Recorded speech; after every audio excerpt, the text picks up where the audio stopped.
Hey guys.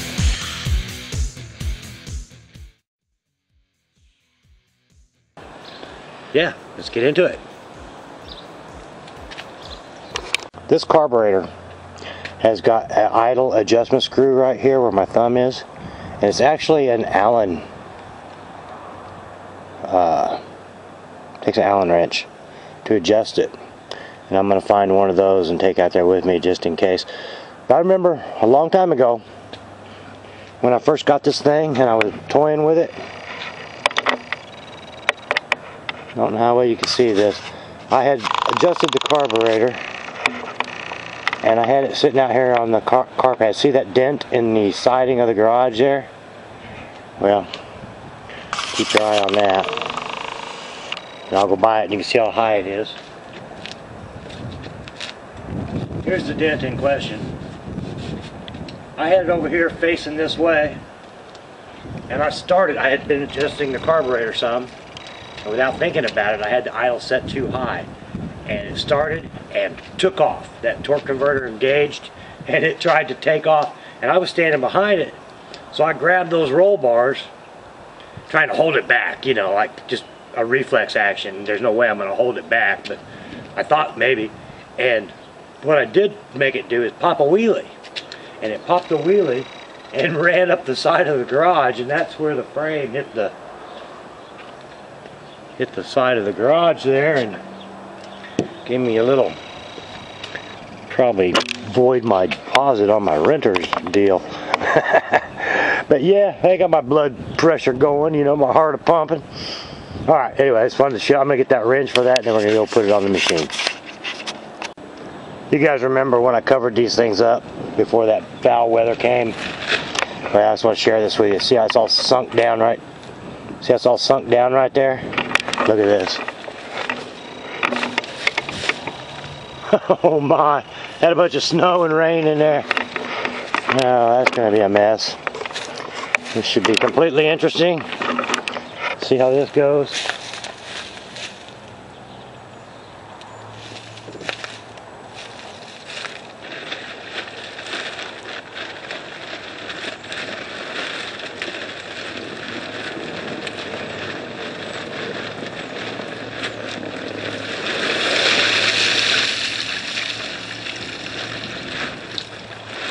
Yeah, I'm definitely going to have to come up with a better plan for that, huh? Alright, I'm going to uncover that and push it out a little bit so we can work on it and see and look and that kind of stuff. Here's a shot of what it says on the side of that motor, and then down around the recoil. You can't really see it very well, but it does actually say 8 horsepower on there. And maybe you can see it down through here. Yeah, see down in there? Tecumseh 8 horsepower. Wow, looks like my lens is dirty, doesn't it?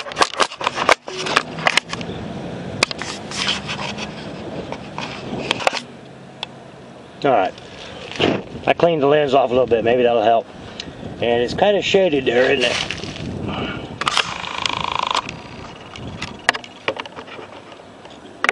Anyway, there's where that rascal goes. I stuck a rag in it to keep crap out of there.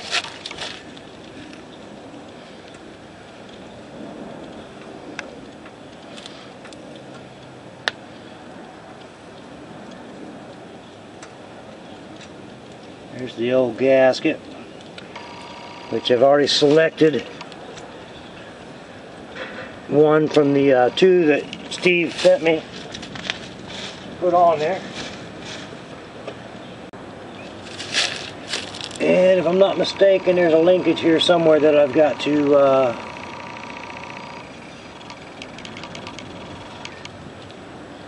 oh yeah, there it is.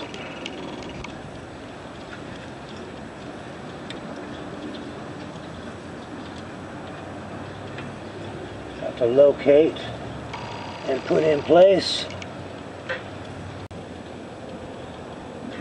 And let me make sure I got the right driver.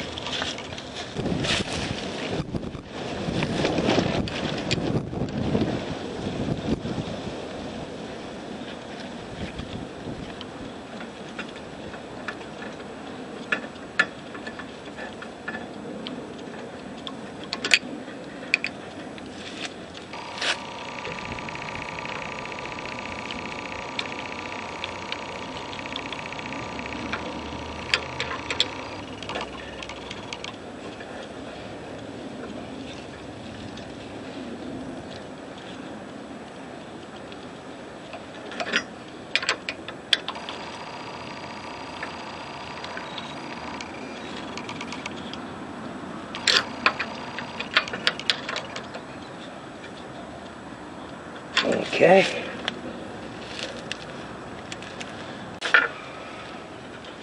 The fuel line goes back on it. Well, it's right there and easy to get to. Alright, so I tightened up the fuel line. And this is all part of the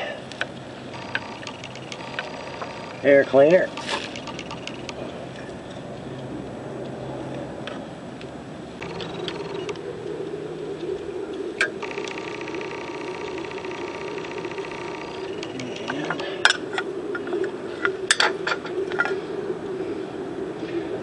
Filter looks a little dirty, but I'm gonna stick it on there because it's all I got. You see it looks a little dirty.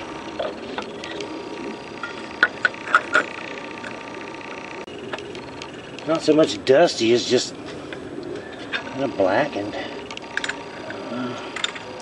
This thing does have it's got a positive crankcase ventilation system that runs back inside there, so it's probably got black oil from that blow by out of the engine coming back in there.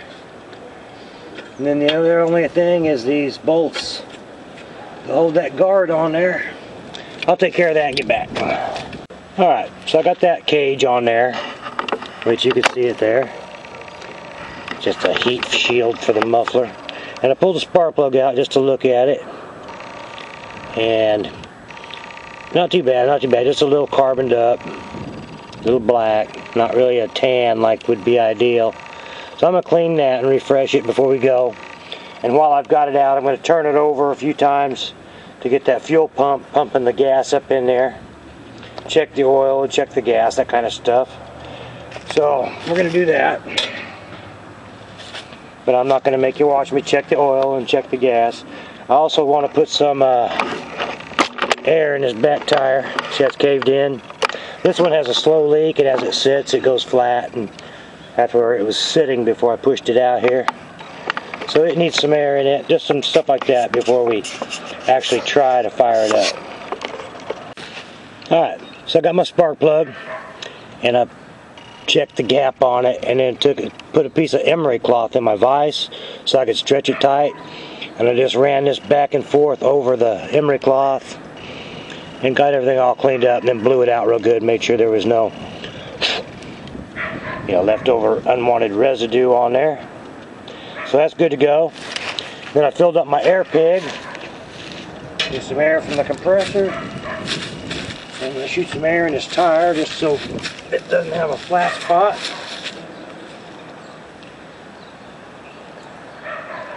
This little air pig is one of those blessings in life where I had a friend, I mentioned one time that I wished I had one. I had one a long time ago, and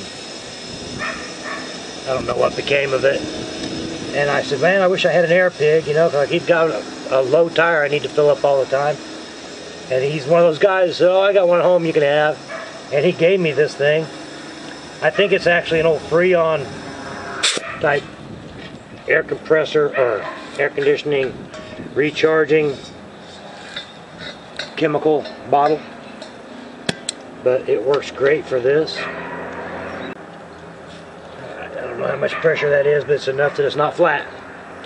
So the next step is going to be, I'm going to turn that over, get some gas flowing, then put the plug back in. It's just easier to pull with the plug out, and then we'll actually try to start it up. That'll be fun, huh? Alright, so I've checked the oil, checked the gas, pulled it, got gas flowing, I believe. Got the key on.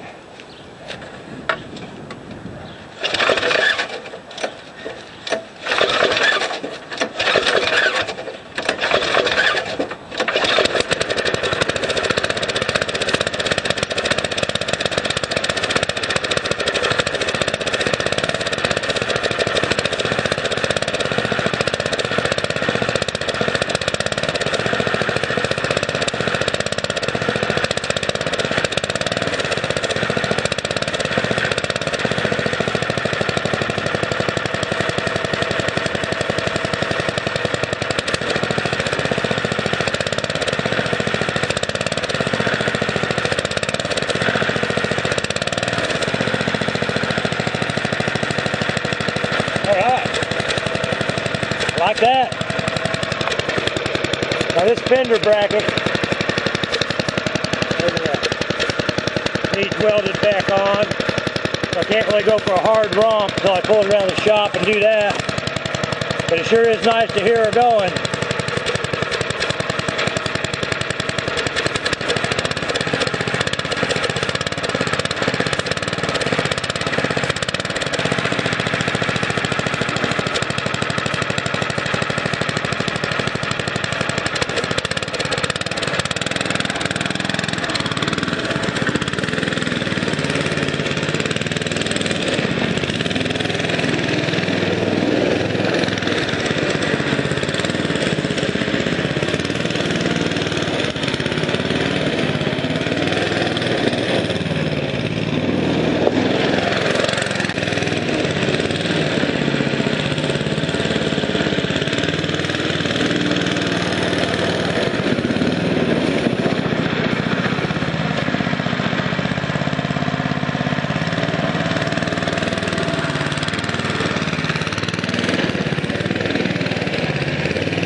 All right.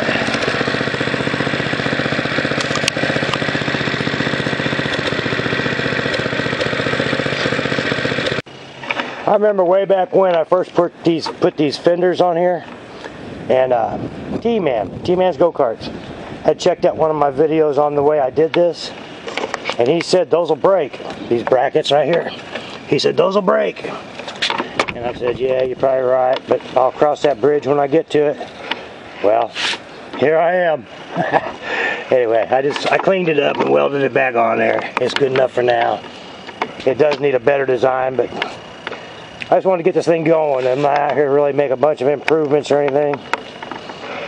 There's another thing here I want to share with you about this go-kart. That back when I had a joystick on it,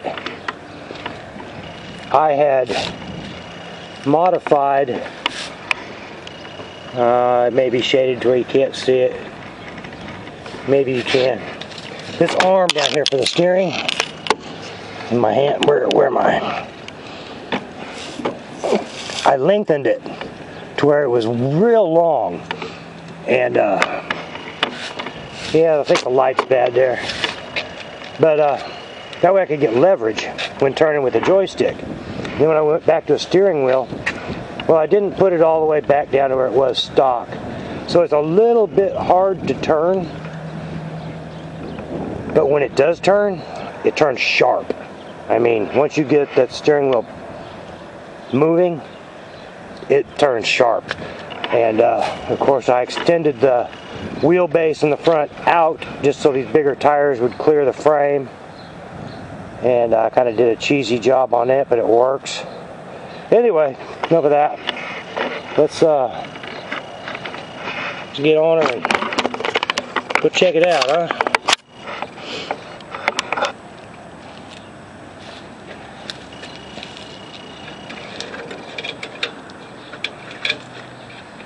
Yeah, we're just gonna go for a little quick spin, and I think I'm gonna take you with me via the helmet cam. We're gonna try that.